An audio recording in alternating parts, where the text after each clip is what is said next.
jatuh. Alah, jangan apa-apa lah. Oke. Teman-teman bermain downhill melewati drop off di sana, sedangkan saya masih belum berani akibat jatuh tadi. Drop off paling tinggi berapa, Om? Yang tadi? 3 meter. 3 4. Oh, ini paling tinggi. Tapi biasanya kalau jalur kayak tadi, aku ada yang jatuh seperti saya juga nggak, Om? Ada. Oh, sering? Ada yang patah tulang juga.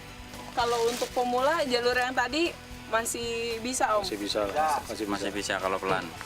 Masih. Jatuh dan bangun merupakan makanan wajib dalam dunia downhill. Bahkan para master downhill sekalipun tak pernah lepas dari kesalahan yang dapat berakibat kehilangan nyawa. Mau kemanapun kita arahkan sini kita. Karena kalau sini kan takutnya patah tulangnya daerah sini. Atau tangan gini. Ya, Jangan sampai tangan yang kita jatuhin ke tanah. Karena nanti Mending bisa patah ini. karena itu kan pakai protektor. Jadi kita jatuh. Mending gini. Coba lihat jatuh. Udah, Om, seru tapi seru. Yeay. Tapi cepat kok, lumayan cepat kok. Cepet apa nih? Cepet jatuhnya apa belajarnya nih? Terjungkal dan terjerembab. Tidak mengurungkan niat saya untuk terus meluncur di trek downhill ini.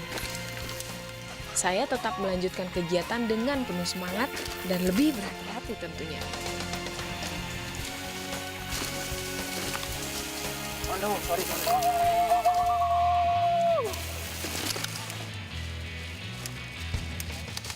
Ayo. Sampai finish.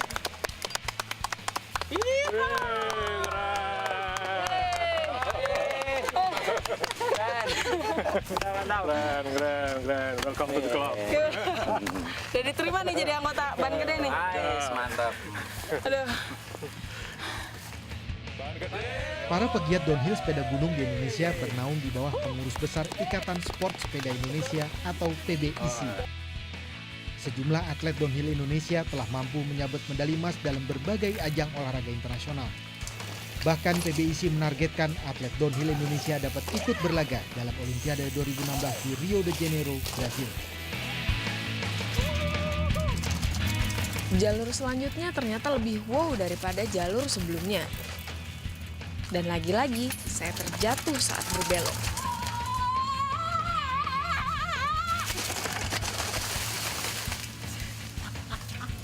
Kali ini terasa lebih sakit karena saya terbanting cukup keras.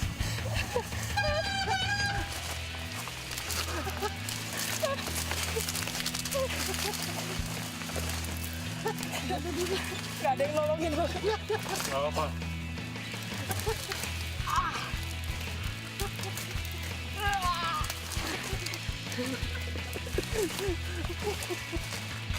Apa yang luka?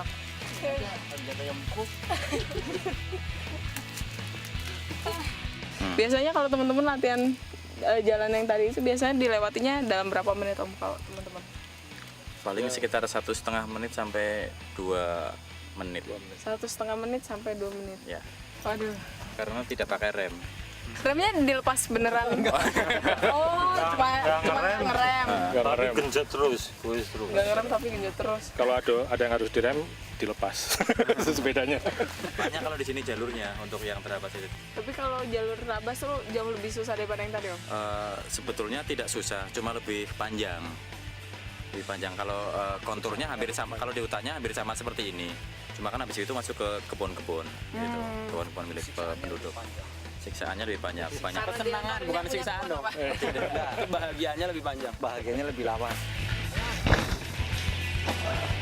Berbeda dari touring serta lintas alam, jalur downhill biasanya berjarak pendek.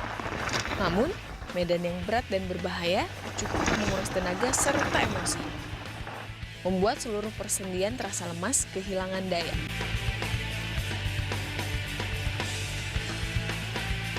Agenda weekend selanjutnya adalah menjajal high ropes.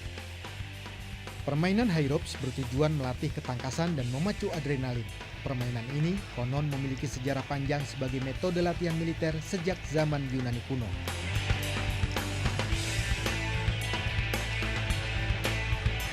Mulai awal abad ke-20, high ropes berkembang sebagai metode pelatihan fisik, moral, dan ketangguhan di alam bebas.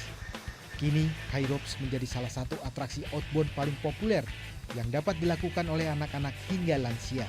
Sehingga high ropes sering digabungkan dengan atraksi flying fox.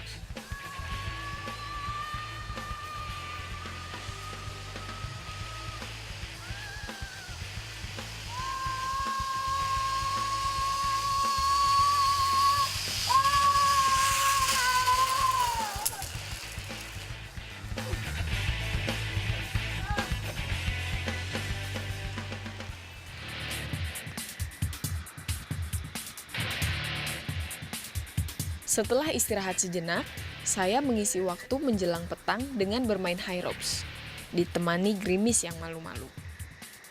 Kabut dan takut ketinggian sebenarnya cukup mengganggu konsentrasi saya. Untungnya, jaring mencegah tubuh saya jatuh dari ketinggian 20 meter.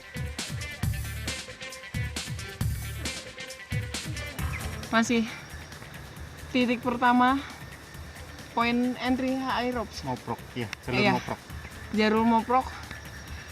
Baru tempat pertama, dan ini udah tinggi banget. Ini benar-benar menguji adrenalin. Dan pemandangannya kita memang bisa melihat pemandangan yang nggak biasa kita lihat dari bawah. Dari titik tertinggi high ropes ini, saya dapat melihat keindahan alam kaki Gunung Slamet sejauh mata memandang. Pucuk hutan damar dan pinus seluas 50 hektar menyembunyikan keanekaragaman hayati di bawahnya. Menguak kekayaan botani kaki Gunung Slamet menjadi agenda saya berikutnya. Setelah saya dapat kembali ke permukaan tanah dengan selamat, tentu saja.